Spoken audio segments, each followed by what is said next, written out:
Ok. Bueno, hoy vamos a hablar un poco acerca de la empresa y el empresario, que es tema que necesitamos para poder enfrentar los temas de finanzas y mercados financieros que tenemos que desarrollar, ¿no? Ok. Entonces, primero, bueno, tenemos que entender que las finanzas son un conocimiento que nos permite entender cómo el individuo actúa en los mercados financieros, ¿no? Que es lo que efectivamente nosotros necesitamos aprender, ¿no? Y eso implica conocer cómo son las decisiones financieras, ¿okay? Cómo se toman esas decisiones, cómo se comportan los mercados y cómo se comportan también los intermediarios financieros, ¿okay? Y bueno, y por supuesto, el tratar de entender cómo son las decisiones financieras, ¿no? Siempre las decisiones financieras de alguna manera involucran a la empresa, ¿no? Bien sea porque uno compra instrumentos emitidos por esa eh, empresa, ¿ok? O porque uno es la empresa que está haciendo la emisión, ¿ok? Entonces, siempre ¿cómo se llama? Es importante entender eh, cómo definimos la empresa y cómo es la figura del empresario dentro de la empresa. Primero que la empresa no es el balance eh, contable de ese negocio, tampoco es un edificio, ¿okay? O un local. ¿Okay? En realidad, una empresa es un sistema completo, ¿okay? Formado por activos, pasivos y además por personas. ¿Okay? Y normalmente esa empresa es gestionada por un empresario. ¿Okay? Esa es la verdadera función del empresario en la empresa, ¿no? O sea, gestionar eh, el cómo se lleva a cabo la operación y cuáles son los factores de producción que se utilizan. Eso es fundamental. Entonces, fíjense, desde el punto de vista financiero hay tres maneras de ver a la empresa. La primera es como si fuese un modelo contable. ¿Okay? Y de hecho, esta es la forma en la que fue vista la empresa hasta más o menos la crisis del año 29. ¿Okay? O sea que si yo pensara como un financista del siglo XIX y del principio del siglo XX, yo vería la empresa de esta manera, de la manera del balance. ¿Okay?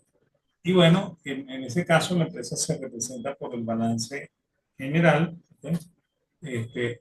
Todas las decisiones de inversión las vamos a registrar en el lado del activo. ¿Okay? Que si yo veo el balance este, de frente, esa sería la parte izquierda del balance. ¿Okay? Y bueno, y las decisiones de financiamiento todas están en la parte derecha, ¿no? ¿Okay? Eh, y por supuesto, esas decisiones involucran las deudas y involucran el patrimonio de la empresa, ¿no? Entonces, bueno, si yo lo veo así, entonces el objetivo de este modelo es tratar de mantener el equilibrio entre las masas contables. ¿Okay? Y bueno, y esto sería, grosso modo, el modelo de la empresa como balance, como modelo contable. Y bueno, y este balance está organizado a la manera norteamericana del balance, ¿no? Eh, eh, Vamos a explicar un poquito eso, ¿no? Si nosotros utilizamos esta metodología, que es la metodología norteamericana, ¿okay? Entonces los activos y los pasivos se registran de mayor liquidez a menor liquidez. ¿Okay?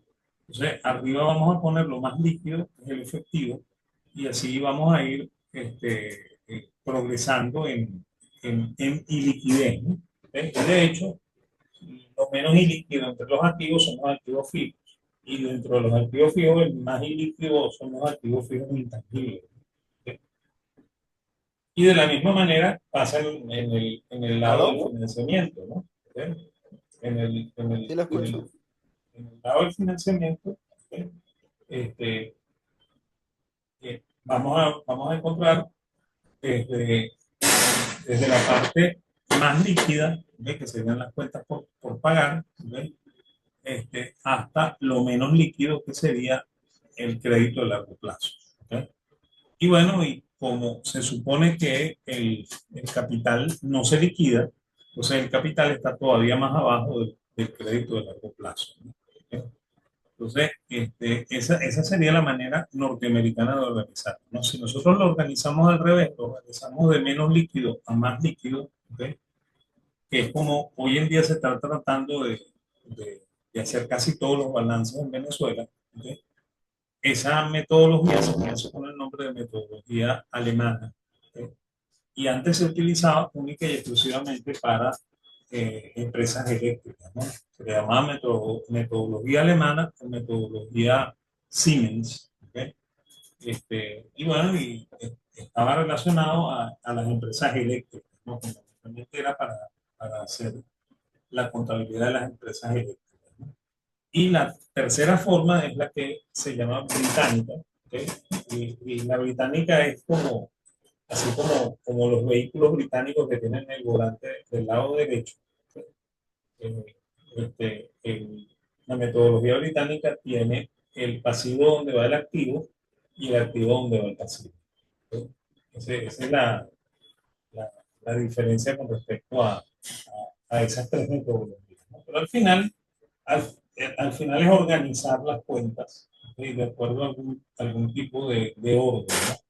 Y bueno, y de hecho, si la vemos así, los activos circulantes, ¿ok? Son los activos de corto plazo, ¿no? Los activos que tienen menos de un año, ¿ok? O sea, que se liquidan en un plazo menor a un año, ¿ok? Y los activos fijos son los que se liquidan en un plazo mayor a un año. Y de la misma manera, los pasivos, ¿ok? De corto plazo o circulantes también se les puede llamar, serían los pasivos que se vencen en un plazo menor a un año. Los pasivos de largo plazo son aquellos que se vencen en un plazo mayor a 2 años, mayor a un año. ¿Ok?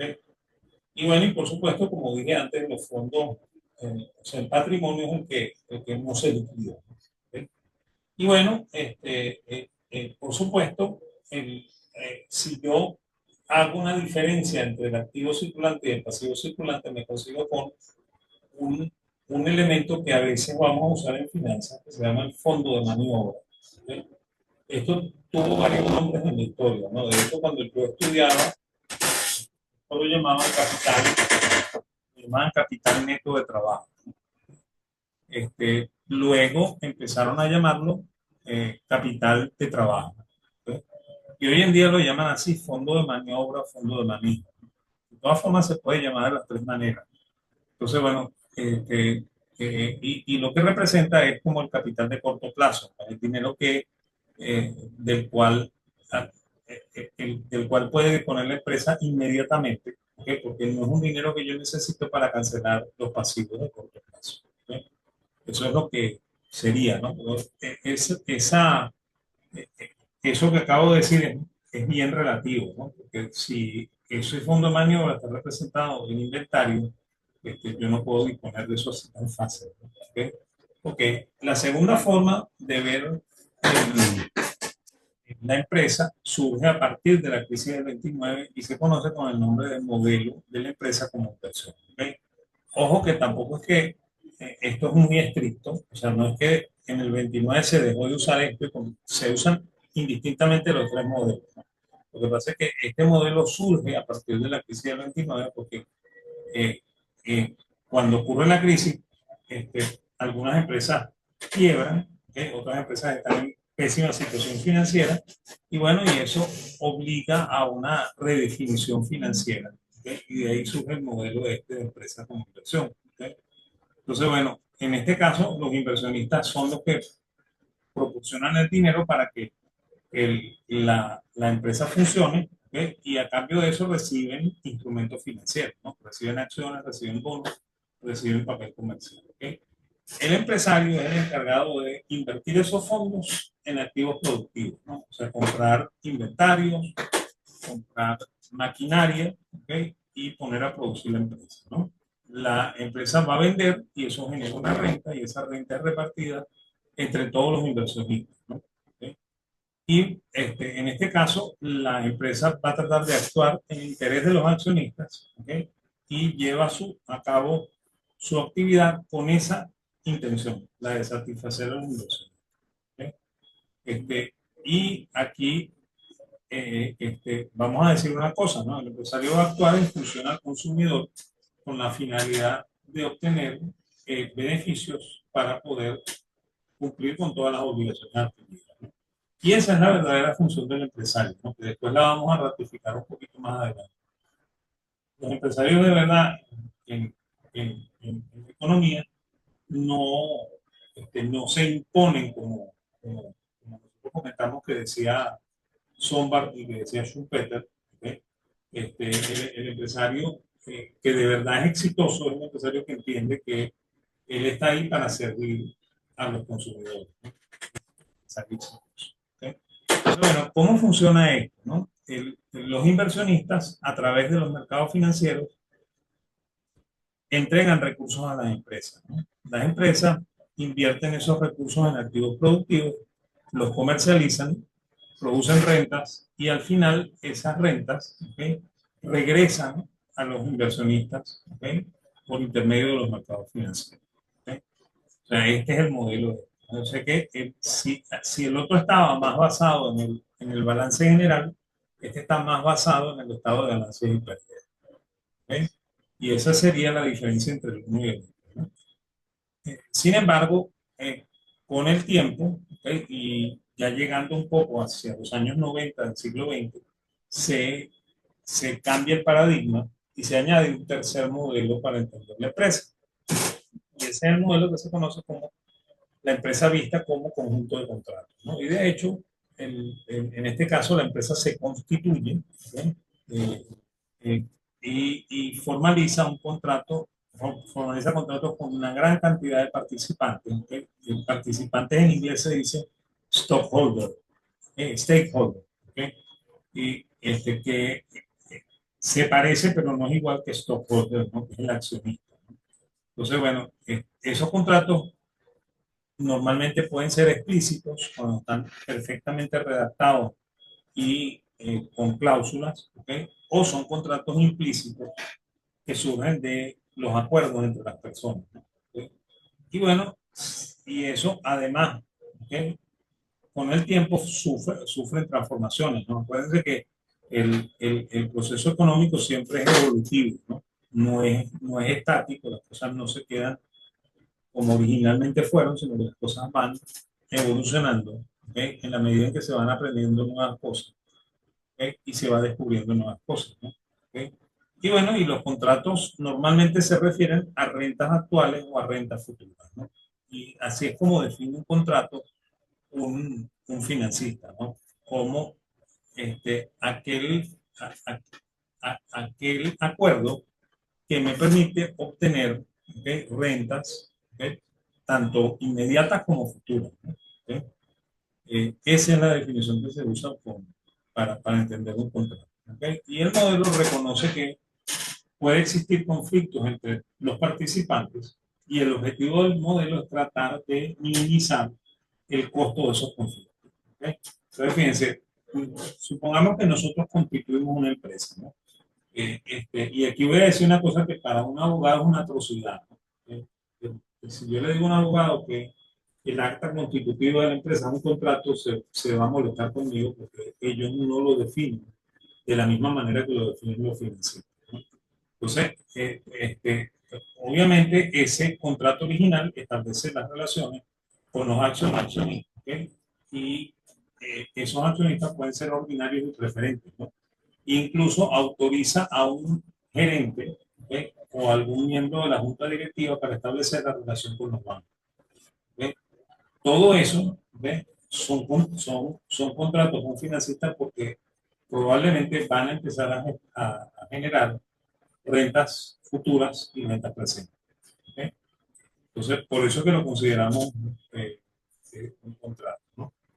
Este, la empresa también puede adquirir deuda en los mercados de capitales y los acreedores en los mercados de capitales se les llama obligacionistas. Son los dueños de los bonos, ¿no?, de las obligaciones, ¿no? Y la empresa cuando empieza a funcionar, empieza a tener clientes. ¿Ok? Y con los clientes también hay una relación de contrato que puede ser tácita o puede ser perfectamente escrita. ¿Ok? ¿Cómo se llama? Y explícita. ¿No? ¿Ok? Eso es lo que ocurre con esas relaciones. También con el gobierno, ¿no? Que quizás una relación más indeseable porque el gobierno normalmente actúa como si fuera un socio forzoso, ¿no? ¿Ok? Además un socio impertinente, ¿no? Porque a veces los accionistas no reciben dividendos y el gobierno exige que le paguen unos determinados impuestos y unas determinadas rentas a pesar de que la empresa no está en buena situación financiera. ¿Ok? Hoy en día, y es mucho más frecuente que exista una relación con la comunidad, ¿no? Sobre todo porque se cree, ¿eh? Y eso para mí es un error grave, de creer que la empresa tiene una responsabilidad social, ¿no? En realidad la empresa no tiene ninguna responsabilidad social. Quienes pueden llegar a tener una responsabilidad social, y eso también es una ¿cómo se llama? Una condición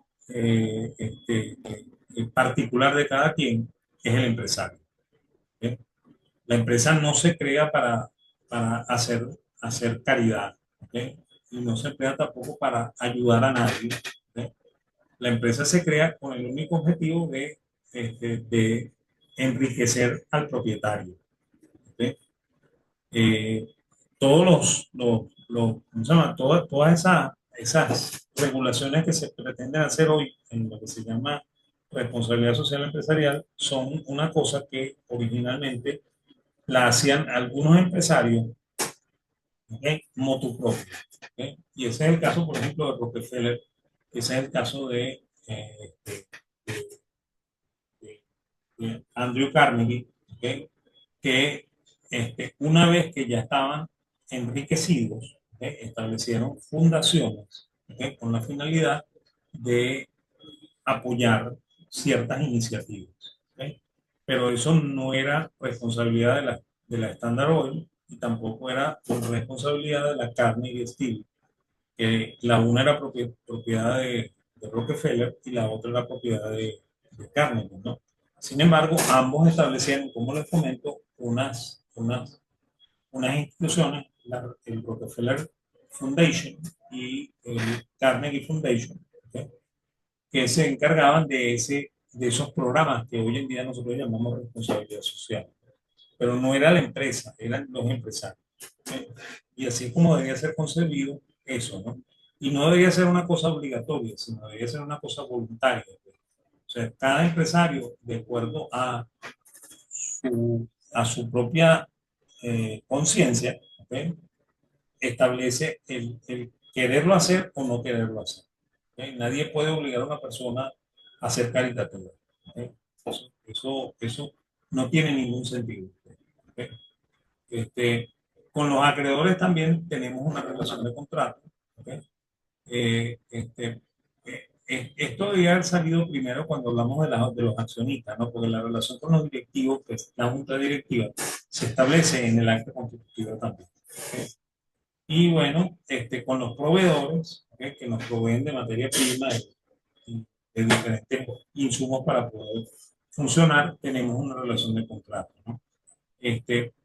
Con la sociedad tenemos una relación de contrato, ¿ok? Y aquí vuelve otra vez el tema de la responsabilidad social, ¿ok? Con el entorno, ¿ok? Tenemos un contrato, ¿ok? Y de hecho, hoy en día las empresas que son contaminantes las obligan a hacer ¿cómo se llama? Unos aportes adicionales al impuesto para subsanar los problemas que ellos generan ambientalmente, ¿no? Y hay muchas empresas que generan problemas ambientales, ¿ok? Este, eh, por ejemplo, las cementeras, por ejemplo, las fábricas de, de- de- de elementos de aluminio, ¿ok? Todo eso es altamente contaminante, ¿ok? Y bueno, y las papeleras, ¿no? Entonces, ellas están sujetas a una regulación especial por esa misma condición de ser una empresa contaminante, ¿no? Y bueno, también con los empleados de la empresa tenemos una relación de fíjense, algunos de estos contratos son explícitos, o sea que están en el papel escritos y tienen condiciones, ¿ok?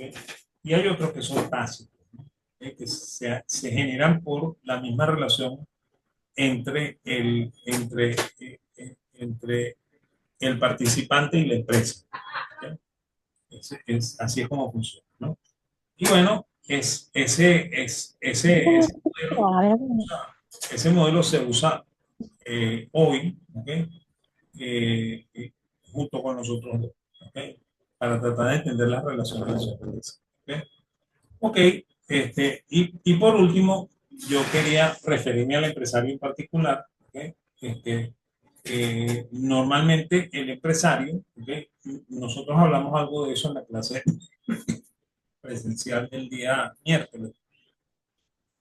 Y yo les dije que, por ejemplo, Schumpeter y extrae de Werner Sombart la idea del empresario volitivo, ¿no? El empresario que impone su voluntad en el mercado. Yo creo, igual que la escuela austríaca, que el empresario no tiene esa posibilidad, ¿no? ¿Okay? Y dado que no tiene esa posibilidad, entonces el empresario está limitado a una cierta función, ¿no? Y esa función consiste en decidir, consiste en coordinar, ¿ok? Consiste en aprender, ¿ok? Y eh, eh, eh, por tanto, el empresario es quien comprende que su función es servir y satisfacer las necesidades del cliente. ¿Ok? Y me voy a referir a lo último que está ahí, porque a veces, ¿ok? El mismo tipo de negocio determina al empresario, ¿no? De hecho, los empresarios que tienen eh, este, eh, un mercado muy grande, ¿okay? Generalmente terminan creyendo en lo que dice Schumpeter, de que ellos son los que toman las decisiones, ellos son los que manejan el mercado. ¿Okay? Pero al final, el último que tiene la palabra siempre es el consumidor, ¿no? El consumidor es el que puede decidir si él compra o no compra, ¿no? Y por eso que yo estoy diciendo que en realidad el tipo se tiene que convertir, como dice Mises, en un sirviente del consumidor. ¿Ok? Porque si no lo hace, ¿ok? El consumidor tarde o temprano va a cobrar la cuenta, ¿ok? De que ese señor no se comportó como debía como empresario, ¿no? Entonces, esa es la razón por la cual yo no creo que el empresario tenga eh, las condiciones que dice Schumpeter o las condiciones que dice Sombra, ¿no? De imponer su voluntad. Es más, si ustedes leen alguno de los libros de Sombra, se van a sorprender porque él considera que los piratas, ¿okay? Son empresarios. O sea que para él el empresario es un tipo que técnicamente es un delincuente, ¿no? Que me arrebata mi propiedad, ¿okay? Porque a él le da la gana. ¿Okay? Y eso es posible si el gobierno se lo permite, ¿no? ¿Okay?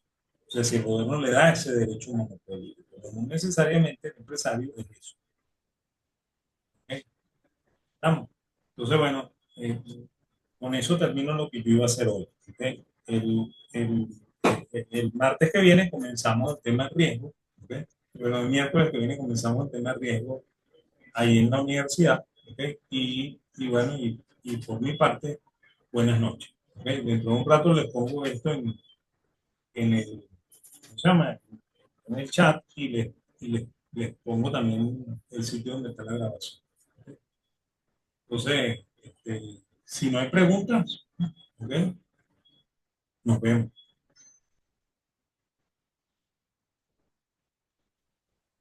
Profe, yo tenía una pregunta, pero no tanto de la clase, sino de la actividad, sino del juego.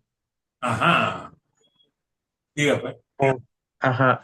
Respecto a, o sea, ya estaba comprando algunas acciones, pero, o sea, el racional de por qué invierto, por ejemplo, en una empresa X, lo tenemos que ir reportando seguidamente o irlo elaborando en un documento. No, no, fíjate, a final de este mes les voy a pedir que me hagan un pequeño reporte, ¿no? Me hagan un, un- una impresión de la cartera que tienen, de los resultados que tienen y de las compras y ventas que han hecho, ¿no? Eso es Ok, lo que le voy a pedir, pero no le voy a pedir nada así por escrito muy complicado, ¿no? ok, ok. Y eso lo voy Buenísimo. a estar pidiendo mes por mes hasta que se arregle, ¿sí? Ok. Y ahí les voy a ir dando indicaciones de qué es lo que vamos a hacer. Pero lo que yo quiero es que se preparen para entregarme el reporte final, porque con el reporte final es que yo voy a hacer la calificación, más que con Va. la entrega. Lo que quiero con las entregas es que ustedes se acostumbren a hacer el reporte para que después cuando llegue el momento final, no lo vayan a hacer tarde y después ya no lo pueden hacer porque ese sistema es medio complicado en el sentido de que si yo le pongo cierre 31 de diciembre y ustedes tratan de entrar el 1 de enero, ya todo está borrado, ¿sabes? Ujú, Por eso que les digo, les voy a decir que me cierren mes por mes para que se fijen que cierran, ¿ok? Y bueno, y así cuando vayan a entregar el día 30 bueno, me lo pueden entregar el 6 de enero, el 7 de enero, ¿no? ¿Ok? Pero cuando vayan a cerrar,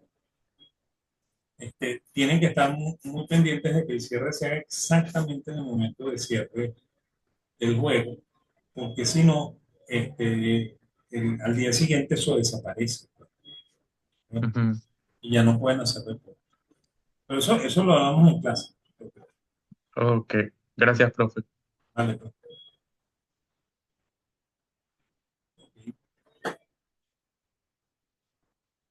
vale. Entonces nos vemos el miércoles, pues. Ok. Gracias. Buen día, profesor. Muchas gracias. Buenas noches. Vale, pues.